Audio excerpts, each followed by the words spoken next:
Bonjour et bienvenue dans Cocorico, l'émission qui résume l'actualité sportive française de la semaine. Dans cette émission, on va revenir sur la semaine qui vient de s'écouler, à savoir du 7 au 13 juillet. Alors on va parler de la finale de la Coupe du Monde des clubs entre Paris et Chelsea, du Tour de France 2025, de tennis avec Wimbledon et la fin, il y a eu les finales là dimanche, l'Euro féminin de football, de rugby avec la Nouvelle-Zélande et le 15 de France qui se sont affrontés. Et pour terminer, MotoGP aussi, parce qu'il y a eu le Grand Prix d'Allemagne, mais il y a plein d'autres sports, vous allez voir. Avant ça, n'oublie pas de t'abonner si le contenu te plaît, tu peux liker, tu peux lâcher un petit commentaire, tout ce que tu veux, tout ce qui aide à propulser cette chaîne en haut de la sphère. Alors on reprend l'actualité sportive tout de suite. C'est parti. La première Coupe du Monde des clubs de l'histoire est terminée avec la finale ce dimanche soir. Avant ça, les demi-finales, on a retrouvé le PSG contre le Real Madrid. Énorme démonstration du PSG face à un Real impuissant et surtout qui a fait beaucoup de fautes, énormément d'erreurs monumentales. Victoire 4-0, de l'autre côté Fluminense contre Chelsea et victoire 2-0 de Chelsea dans un match moyen. Les deux équipes n'ont pas vraiment montré un niveau de jeu sensationnel, mais on a donc retrouvé en finale le PSG contre Chelsea, le club anglais.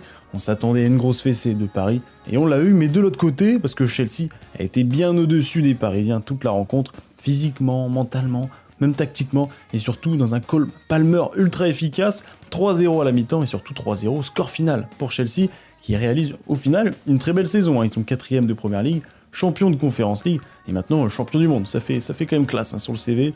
Alors ça n'enlève rien à la saison de Paris, évidemment. Les joueurs, ils doivent être quand même hyper morts de fatigue. Je sais même pas comment ils vont faire pour récupérer en si peu de temps. En parallèle, il y a l'Euro féminin de football et l'équipe de France féminine a continué en Suisse. Elles ont battu 4-1 le Pays de Galles, puis 5-2 contre les Pays-Bas pour leur dernier match de poule. Elles sont donc directement qualifiées pour les quarts de finale et ça sera samedi à 21h contre l'Allemagne. Le plus élégant des grands chelems est terminé en tennis, même si perso je trouve qu'il perd de son charme chaque année, avec une organisation cette année désastreuse, des balles de plus en plus grosses, plus un terrain encore plus lent, donc ça fait vraiment un terrain plus lent, des conditions horribles, une fan expérience horrible aussi. Heureusement, nous avons eu une belle finale homme, parce que côté féminin, horrible, dégueulasse. Tiens, on va commencer par le côté féminin. Pour bien terminer ensuite, on a retrouvé Iga Swiatek, impériale, durant cette quinzaine. Elle a battu en demi-finale Bencic 6-2, 6-0, ou c'est Bencic, je sais plus, 6-2, 6-0. La polonaise a donc été rejointe par une joueuse surprise, Amanda Anisimova, gagnante de la numéro 1 mondiale Aryna Sabalenka. Énorme surprise, victoire 6-4, 4-6, 6-4. Alors on aurait voulu une finale Sabalenka-Swiatek, mais le tennis, on a décidé autrement. La finale c'est États-Unis contre la Pologne, et on va assister au pire match de l'histoire de Wimbledon, 6-0, 6-0, en 57 minutes, moins d'une heure pour Iga Swiatek, qui remporte et qui mérite largement son titre, 6e grand chelem en carrière pour elle et premier de Wimbledon. Alors côté masculin en demi-finale, on a eu Carlos Alcaraz qui a galéré contre Taylor Fritz, mais qui a gagné quand même. Mais victoire donc 3-1, il a retrouvé son compagnon de route Yannick Sinner en finale, qui a battu Novak Djokovic 3-0. La défaite fait très mal, surtout moi je suis fan de Novak, et c'est dur de le voir dans cette situation. On espère quand même le revoir à Wimbledon l'année prochaine, mais ça c'est pas sûr.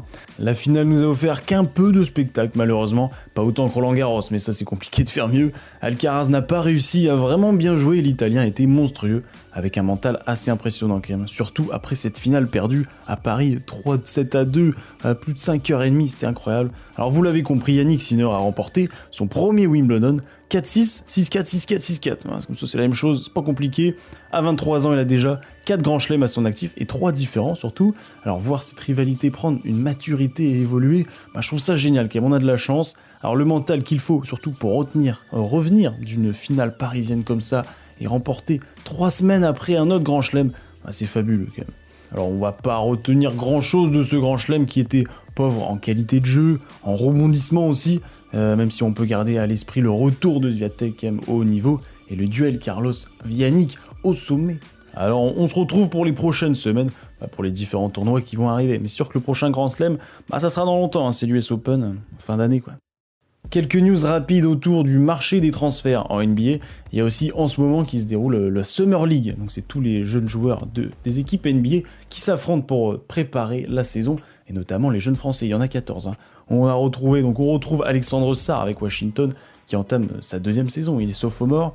Maxime Reynaud qui est nouveau Johan Béringer également. De toute façon, il y en a, je l'ai dit, il y en a 14, donc il y a de quoi s'occuper. Au niveau contrat, Jalen Williams et Chet Holmgren prolongent avec Oklahoma Thunder, yes, fraîchement champion NBA. Devin Booker reste 2 ans de plus avec Phoenix.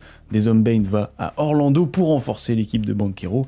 Kevin Durant, ça c'est la grosse annonce, vous l'avez sûrement suivi, va à Houston, je vous rappelle. Jordan Poole a été transféré à New Orleans, donc Nouvelle-Orléans, contre McCollum, qui lui va aller à Washington, et terminer aussi à Jrue Holiday, donc qui était à Boston, qui va aller à Portland, parce qu'il a été transféré contre Anfernee Simons, qui est très chaud aussi, donc Portland. Bon, ils se prennent Jrue Holiday, pourquoi pas. Il y a aussi Atlanta qui va recevoir Porzingis, et ça c'est aussi une grosse nouvelle.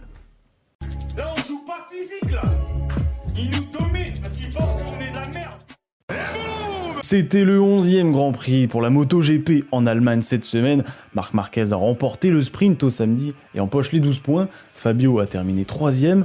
Marc Marquez a aussi démarré en pole position. Derrière lui, le Français en 2e position, Johan Zarco. Ça fait plaisir, les Français ils sont chauds là en début de week-end. La course va être très rapide à débriefer. De toute façon, énormément de chutes durant cette course. En apparence tranquille, pas de pluie, pas trop de vent. Mais beaucoup vont tomber durant le virage numéro 1, surtout 80% vont tomber là-dessus. Alors dur à négocier car il est large, et surtout les pilotes ils arrivent très vite à son approche. On part en MMA, Morgan Charrière a combattu ce week-end à Nashville contre l'américain Nate Landwehr. Alors Morgan, c'est Morgan qui s'appelle il me semble, c'est 20 victoires, 11 défaites et un match nul. Et Landwehr c'est 18 victoires, 7 défaites, voilà c'est très serré. Alors c'est un combat en 3 rounds de 5 minutes. Et après le premier round serré, voire à l'avantage du Français, le deuxième va être largement dominé par l'Américain qui enchaîne les coups. Le match est très décousu, on dirait vraiment un combat de quartier un peu où les combattants ils se tapent un peu n'importe comment, donc c'est quand même drôle à voir. Alors on se dit que le dernier round, Charrière il va tomber car Landwehr il est vraiment dominant, mais à l'entame de la 3e manche, le Français enchaîne les crochets droit et gauche, il enchaîne, victoire par KO du Français qui envoie une clim dans la salle vu que c'était en Amérique. 21e victoire pour le Français qui revient bien après une défaite.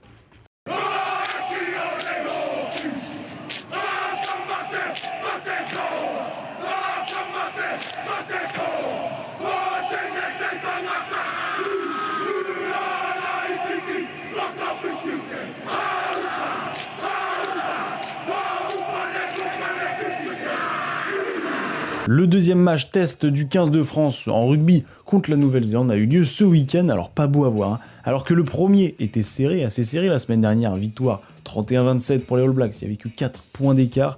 Ce deuxième match va être une démonstration de puissance, victoire 43-17 des Néo-Zélandais avec un 29-3 en première mi-temps. Et en plus 17 points pour la France, mais ils ont marqué un essai à la dernière minute.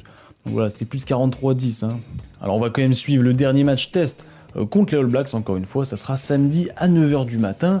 Et il y avait aussi en parallèle la Coupe du Monde U20, la France U20 a continué donc en Italie sa Coupe du Monde. Le 15 de France a battu l'Argentine 52-26 dans leur dernier match de poule.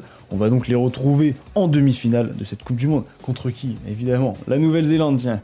Et ça sera ce lundi à 18h. Donc aujourd'hui, là, maintenant que je tourne, c'est dans 10 minutes.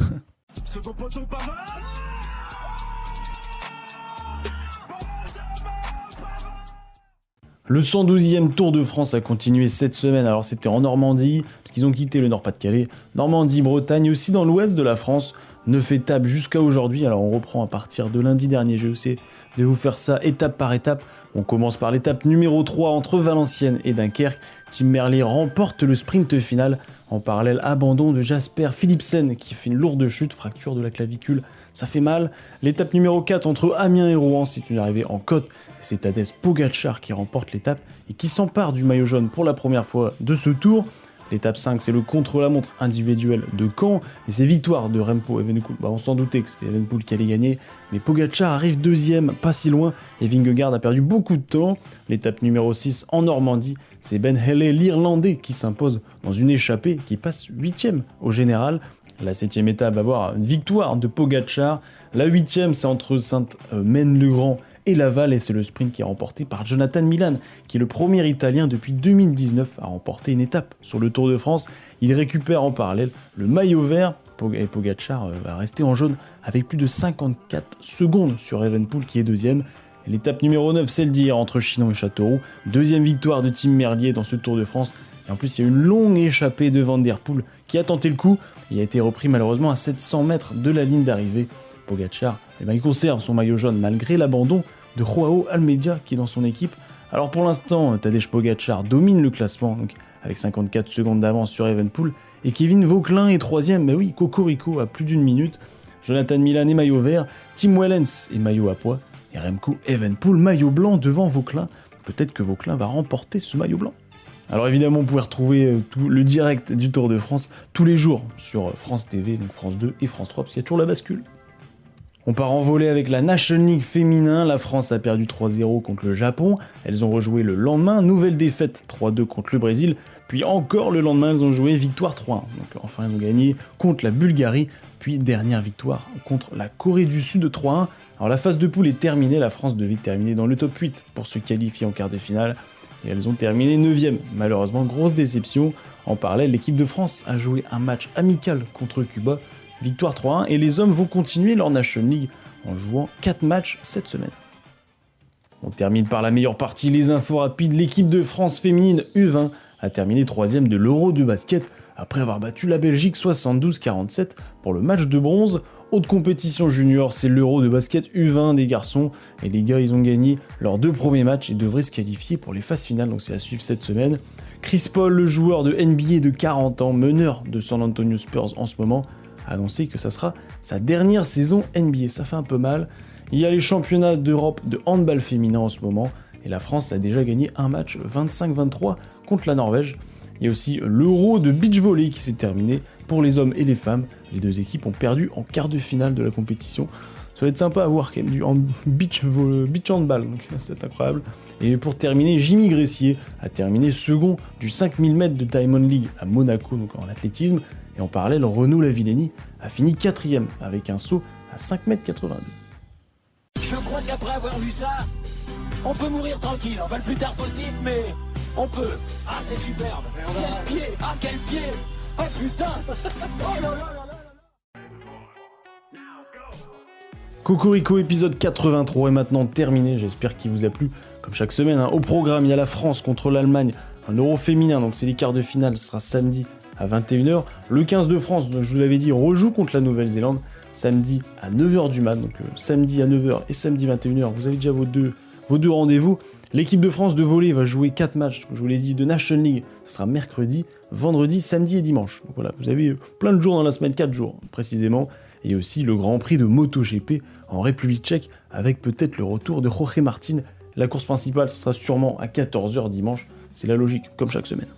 Alors n'oubliez pas, c'est bien de regarder le sport, s'il y en a beaucoup à regarder, mais c'est mieux de pratiquer, donc allez-y, allez faire du bien à votre santé, à votre corps, et je vous rappelle, n'oubliez pas de vous abonner aussi, c'est important de liker, vous pouvez même écrire des commentaires, ce que vous voulez, de toute façon, moi ça me fait plaisir, dès que je vois un petit commentaire, je suis content. Alors je vous souhaite une bonne semaine sportive, une bonne journée, une bonne soirée, une bonne ce que vous voulez, au final, à la semaine prochaine, au revoir.